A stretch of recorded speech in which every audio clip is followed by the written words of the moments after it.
Welcome back, Wargamers. After the first day of the GT, I won my first game, minor victory, 4-1 in Hold Ground. So I was playing a Numenor and Rivendell's Last Alliance army. He had Gil-galad, Elendil, and Círdan, and I was like, oh boy. But then I found out they weren't on horse, and I'm like, yes, because I would have been trashed if they were on horse, I'm going to be honest. So what happened is I deployed on one corner, he deployed kind of in the middle, so he got pretty forward.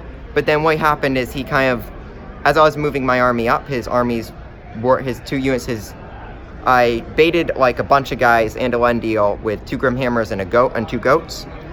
And then he had like a core force of Numenorians and Círdan, and then Gil-galad with his guys on one side. And what he actually did is I was going towards Gil-galad, and then he fell back because of all the throwing weapons. He tried to get away. And then so I just charged, I heroic marched, then charged in, and the Numenorians took out most of them with some heroic combats. And then afterward, then Gil-galad's army got in to my rear, and we were pretty much fighting.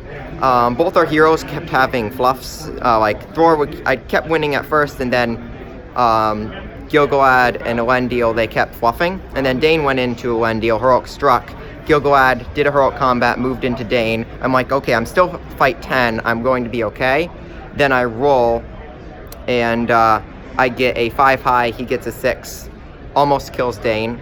And then after that, the next turn, he went priority, moved in, ended up killing Dane, but what was bad is he got, because I peeled off Gil-galad too, but he got a 3 highest with Elendil, and I only managed a 2 highest with Dane and a helper, and I'm like, But fortunately, my warriors were holding out. Thrain did a wee bit, but not that much all game. It was pretty much just that first blitz in the middle, and then my warriors holding out.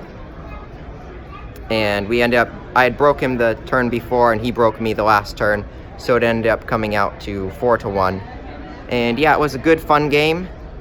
Maelstrom didn't mess things up too much for either. Well, Gil-galad took 2 turns to come on, Elendil took 1, Thrain took 1, so it did mess him up for time-wise, and but overall, it didn't mean anyone got cornered and their army was destroyed and lost the game turn 1. So, as long as the game isn't like that Maelstrom didn't do too bad. But yeah, so that's pretty much it. And yeah, so we'll now be having lunch and be going into game 2. It'll be 4 games today and 2 tomorrow. So yeah, see you back, Wargamers, after game 2. So it was storm the camp, and I'm like, great. The scenario that you never ever finish at a tournament. Well, we started, I was playing, but then I saw the opponent's army. It was like 15 orcs with shield, the Shadow Lord, a Tainted, and 3 Great Beasts of Gorgoroth. So he started moving forward. I had my army, I was moving forward. He was shooting, he took out, first turn of shooting though, that he shot, he took out a Grimhammer and an Iron Hills Dwarf, and I'm like, uh-oh, if this is gonna be the way the shooting's gonna be, this could go south. So pretty much we were moving forward, and I managed to, when he finally did charge in with he escaped with a beast because he won a roll off, I got close, and then I won. No, he got the Shadow Lord to transfix Thor, so I couldn't get him into a beast, but I could get other guys in. Or the beast might charge, or something like that. But pretty much I killed a beast in 2 turns. Then I actually killed the other beast, like, the next turn. And I moved pretty much the vast portion of my army over to his base. He got some tramples off. Then I left some guys to deal with the 3rd beast, which had swung around and come back. I had, like, Thor and Thrain there. And so pretty much I took his camp. He did send some guys in the Shadow Lord over to my camp, and I had 2 guys hidden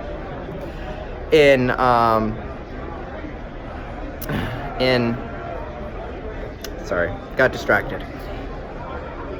So we had the Shadow Lord, and no, it was the Tainted that he brought over. The Shadow Lord stayed at his camp. And so he had several orcs. I had some guys hidden in the tent that jumped out when the orcs came in. And then I was sending some guys back. The Goat Rider, there was some fighting. I killed 3 or 4 of his 4 or 5 orcs, so that there was only 1 left. And then the Tainted, but they were outside of the base. I got 1 guy within my base.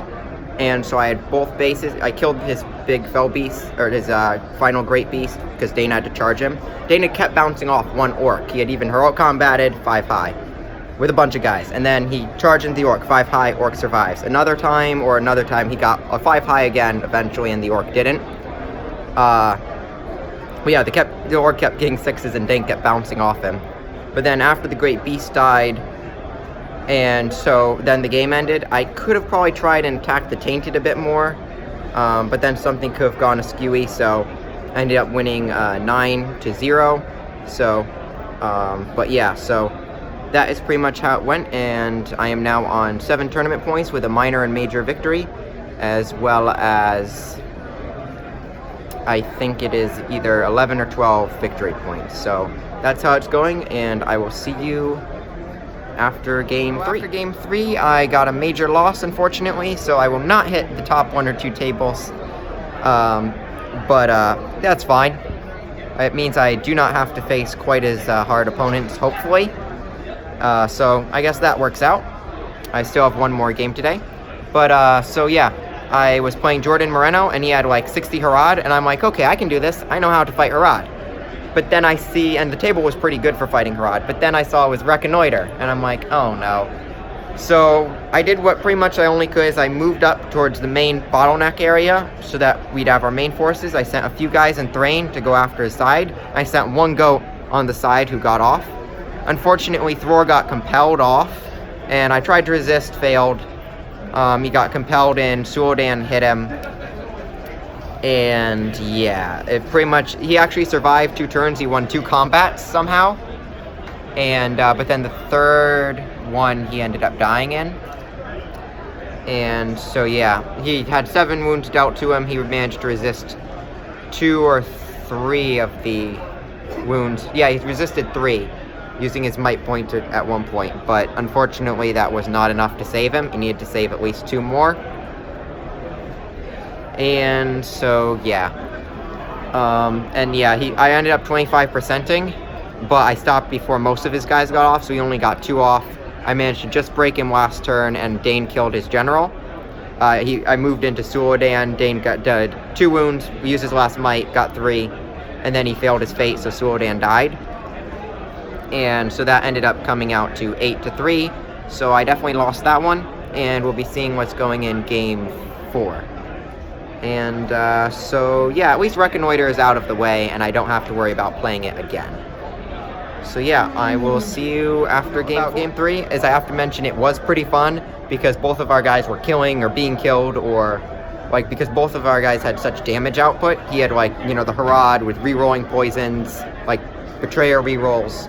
And another point that helped is he got a lot of shooting. That's why Thrain's break off to stop his guys running off failed. There just weren't enough of them. And then, yeah, so he had like Harasharim,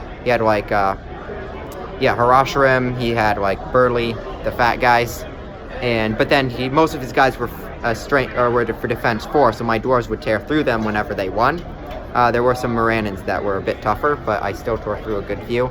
So yeah, it was a pretty fun game where both people were getting ripped up. He broke, I got quartered, and yeah. So I definitely think with Reconnoiter, and we were discussing this afterward, if you just have like 6 or 12 models, particularly if they're the 6 if they're mobile, more than your opponent, there's almost no way to be beaten in Reconnoiter, because they have to hold like your whole army back, and you can get in a normal battle line, slog it out normally, and they have to then crush the other side so much that they can't that they can run their whole army off if the smaller army wants to win, or they have to hold up the entire army, which is really hard.